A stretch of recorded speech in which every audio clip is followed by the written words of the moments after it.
नमस्कार, खबरों की खबर में आपका स्वागत है। मैं हूं संकेत उपाध्याय। आज हमारी चुनावी यात्रा अयोध्या आई है। अयोध्या में चुनाव 5वें चरण में होगा 27 फरवरी को। लेकिन अयोध्या सिर्फ अयोध्या शहर का मसला नहीं है, उस पूरे ज़िले का मसला है। इससे पहले ज़िले का नाम फैज़ाबाद था, ज़िले का भी नाम बदला, शहर का भी नाम बदला और फैज़ाबाद अयोध्या कैंट हो गया। इसके अलावा और भी वहाँ पर विधानसभा क्षेत्र हैं। लेकिन अयोध्या की राजनीति क्या राम के नाम पर होगी और क्या इससे बीजेपी को वाकई फ़ायदा पहुंचेगा? क्योंकि ये पहला बड़ा चुनाव है जो कि राम मंदिर के निर्माण के बाद होने जा रहा है। आइए सबसे पहले आंकड़ों में आपको बताएं अयोध्या की कहानी। 5 विधानसभा सीटें हैं यहाँ पर। एक है दरियाबाद, 2012 में सपा को गई थी, 2017 में बीजेपी को चली गई। रुदौली है जो कि 2012 और 17 दोनों में बीजेपी के पास थी। रुदौली में बड़ा भारी संख्या में मुस्लिम समुदाय के लोग हैं। इस बार MIM भी यहाँ से प्रत्याशी खड़ा कर रही है। मिल्कीपुर 2012 समाजवादी पार्टी के पास, 2017 बीजेपी के पास। बीकापुर सपा में 2012 में और 2017 में बीजेपी। और अयोध्या जो विधानसभा क्षेत्र है वहाँ पर 20 साल में पहली बार 2012 में समाजवादी पार्टी का प्रत्याशी जीते थे, 2017 में लेकिन बीजेपी के प्रत्याशी। अब यही दोनों लोग जो 2017 में मुकाबला लड़े, वही दोनों लोग 2022 में भी मुकाबला लड़ रहे हैं। क्या है बड़े मुद्दे अयोध्या के, आपको ये बता दें। ये जान लीजिए, मंदिर निर्माण शुरू होने के बाद ये पहला बड़ा चुनाव है अयोध्या में, तो ये एक बड़ी बात होगी।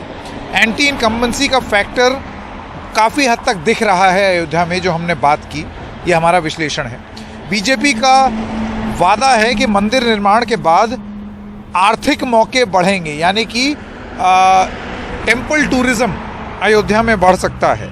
एक भव्य रेलवे स्टेशन बन रहा है, एयरपोर्ट बन रहा है, एयरपोर्ट की बात हो रही है, अभी बनना शुरू नहीं हुआ है। विकास दिखाने के लिए प्रस्तावित एयरपोर्ट, ये सारी चीज़ें हैं।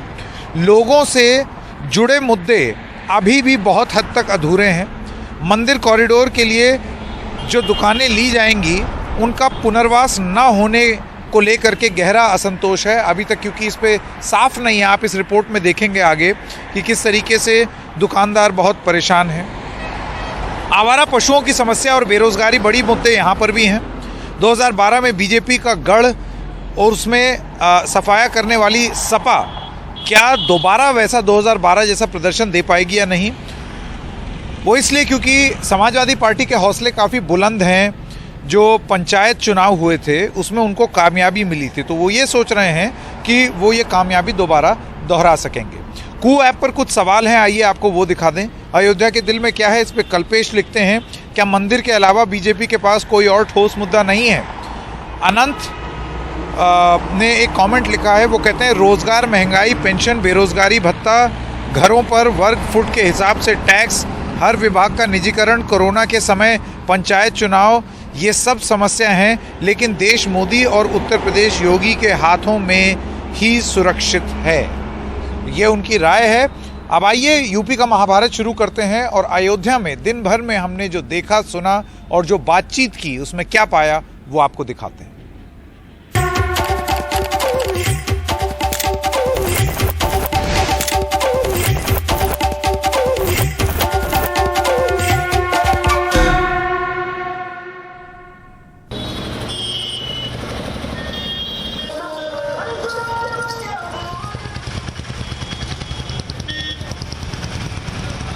अयोध्या का मुकाबला भी रोचक है। यहाँ के जो मौजूदा विधायक हैं वेद प्रकाश गुप्ता जी हमारे साथ हैं।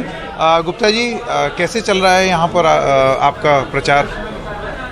अयोध्या तो प्रभु राम की नगरी है और माननीय योगी आदित्यनाथ जी यशस्वी मुख्यमंत्री उत्तर प्रदेश, जिन्होंने सरकार बनने के बाद पिछले 5 वर्षों में अयोध्या को माननीय प्रधानमंत्री नरेंद्र मोदी जी के मार्गदर्शन में विश्व स्तरीय नगरी बनाने का जो संकल्प लिया, हम निरंतर उस पर आगे बढ़ रहे हैं। आज अयोध्या विश्व स्तरीय नगरी बनने की दिशा में अग्रसर है। देखिए, बतौर पत्रकार कुछ सवाल मेरा पूछना लाजमी है और वो सवाल है विकास को लेकर के।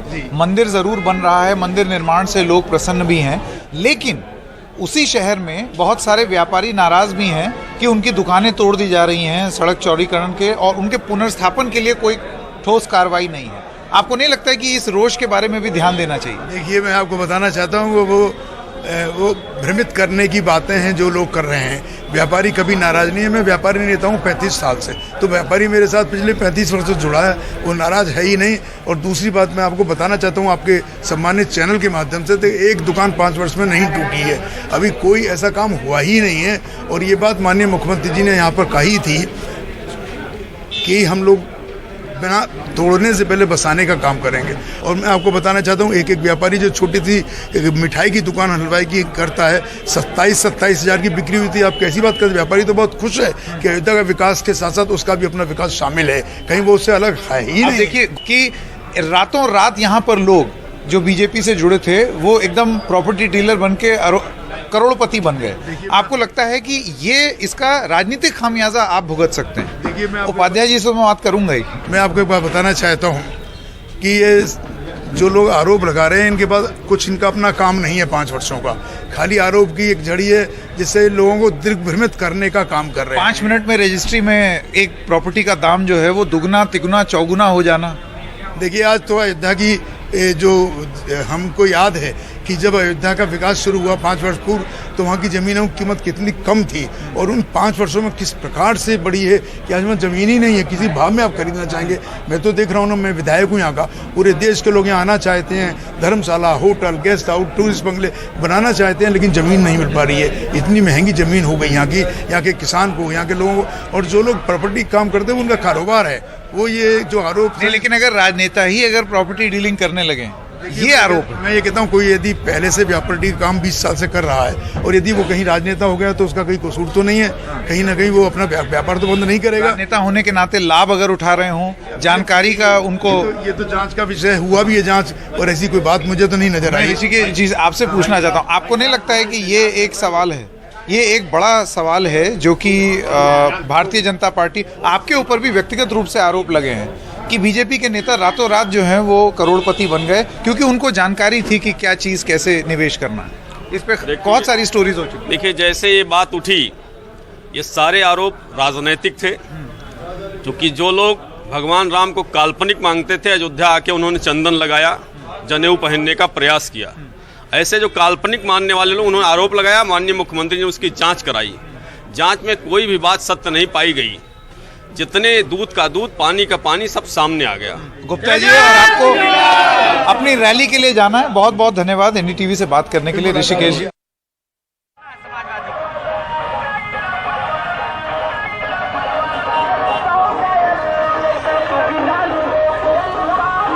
पवन पांडे हमारे साथ हैं, अयोध्या के समाजवादी पार्टी के प्रत्याशी। पवन जी, कैसा मुकाबला लग रहा है आपको इस बार? पूरे उत्तर प्रदेश में प्रचंड बहुमत के साथ समाजवादी पार्टी और आदरणीय अखिलेश जी की लहर चल रही है। समाजवादी पार्टी के जो फर्स्ट, सेकंड, थर्ड फेज के चुनाव हुए, उसमें जो जनता का रुझान सामने आया है, वो इस बात का प्रमाण है कि पश्चिम की हवा इतनी तेजी से बह चुकी है कि वो पूर्वांचल और फैजाबाद, अयोध्या पहुँचते पहुँचते बवंडर और तूफान का रूप ले लेगी।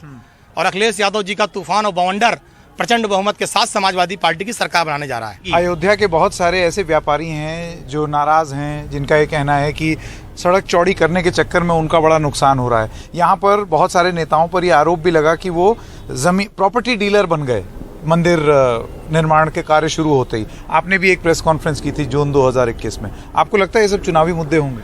मैंने एक बार नहीं, मैंने सैकड़ों बार इस मुद्दे को उठाया, और मैं जब मौका पाता हूँ तब बोलता हूँ कि प्रभु श्री राम के नाम पर खरीद फरोख्त की दुकान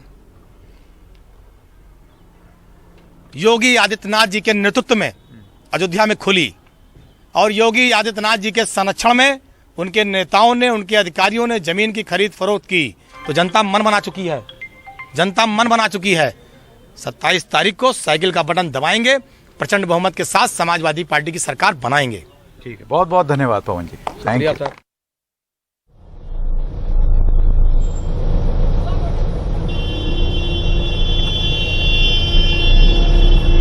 तो इस वक्त हम आ गए हैं अयोध्या के हनुमानगढ़ी मंदिर के एकदम बाहर। जैसे कि आप देख सकते हैं कि सारे श्रद्धालु अब अंदर जा रहे हैं।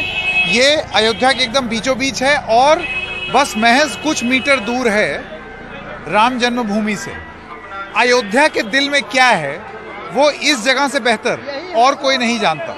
तो आइए बात करने की कोशिश करते हैं लोगों से और पूछने की कोशिश करते हैं कि उनके दिल में क्या है। आप यहाँ के स्थानीय हैं, आपका शुभ नाम? गौरव गुप्ता। हाँ, गौरव गुप्ता सर। गुप्ता जी, अयोध्या के दिल में क्या है? चुनावी मौसम है, अयोध्या के दिल में क्या है? गुप्ता जी के दिल में क्या है? गुप्ता जी के दिल में तो भाजपा ही है। हाँ, और क्या चीज सुधारी जा सकती है अयोध्या में आपके हिसाब से? सर सब कुछ सुधार ही रहा है, अधिकारी काम कर रहे हैं, छोटा बड़ा से बड़ा। सबसे अच्छी बात ये है सुनवाई हमारी होती, चाहे नगर पालिका चाहे डीएम ऑफिस है, चाहे बहुत सारे व्यापारी जिनकी दुकान सड़क पर है, उनका ये कहना है जब सड़क टूटेगी तो उनकी दुकान भी टूट सर जाएगी। तो मेरी भी तो टूट रही है, मेरी भी तो जा रही है, दुकान तो मेरी भी जा रही है। सर दुकान क्या, जब बिजनेस सर अयोध्या डेवलप हो रही तो कहीं ना कहीं सेटल कर लेंगे। मैं आपसे जानना चाहता हूँ कि आपके हिसाब से सबसे बड़ा चुनावी मुद्दा क्या रहेगा अयोध्या में? चुनावी मुद्दा खाली इनका राम मंदिर को लेके चलेंगे करेंगे ज़्यादा, और तो अयोध्यावासी इनसे बहुत नाराज चल रहे हैं क्योंकि यहाँ के चौड़ीकरण के मामले से यहाँ के रोजी रोटी सब चली जा रही है सबकी। गुप्ता जी आप ये बताइए, अभी उन वाले गुप्ता जी से हमने बात की, उन्होंने बोला कोई चौड़ीकरण होगा तो और रोजगार आएगा और सैलानी आएंगे और श्रद्धालु आएंगे तो आप भी कहीं विस्थापित हो जाएंगे। सब सही है, लेकिन इसको यहाँ के दुकानदार को देखते हुए कि कहाँ उनको स्थापित किया जाए, ये सब कोई मैटर अभी तक आया नहीं। यहाँ पे सबको खाली उजाड़ने का मैटर आया है बस। मुझे ये बताइए, यहाँ कुछ दुकानदार हैं जिनका ये कहना है कि ब्लूप्रिंट तैयार नहीं हुआ है, दुकान तोड़े दे रहे हैं सड़क चौड़ी करने के लिए। भाई आप भाजपा के हैं, आप भी दुकानदार हैं, तो आप भी ये मत रखते हैं या आपको लगता है? लेकिन अभी हमारे 2 दिन पहले हमारे यहाँ अयोध्या विधानसभा में डिप्टी सीएम जी आए और दिनेश शर्मा जी, उन्होंने आश्वासन दिया पहले आप लोग को बसाया जाएगा उसके बाद उजाड़ा जाएगा, तो हम लोग उस आश्वासन से सहमत हैं, हम लोग को पहले बसाएंगे। फिर मुझे ये बताइए, जैसे मंदिर तो यहाँ है, लोगों का ये कहना है कि दुकान कहीं और हो तो दुकानदारी कैसे होगी, क्योंकि मंदिर तो यहाँ है, हम कहीं दूर दुकान लेके क्या करेंगे? उन्होंने आश्वासन ये दिया है कि जिसके दुकान के पीछे दुकान है, जमीन है मतलब जगह है, उसको दुकान दिया जाएगा पीछे, और जिसको नहीं है उसको कहीं ना कहीं और जगह एडजस्ट करेंगे। जो प्रसाद वाले हैं प्रसाद की जगह एडजस्ट करेंगे, और जो बाहर रोड की दुकानें हैं जैसे कपड़े का काम किए शुरू से, तो उनको कपड़े में एडजस्ट करेंगे। चलिए, बहुत बहुत धन्यवाद हमसे बात करने के लिए।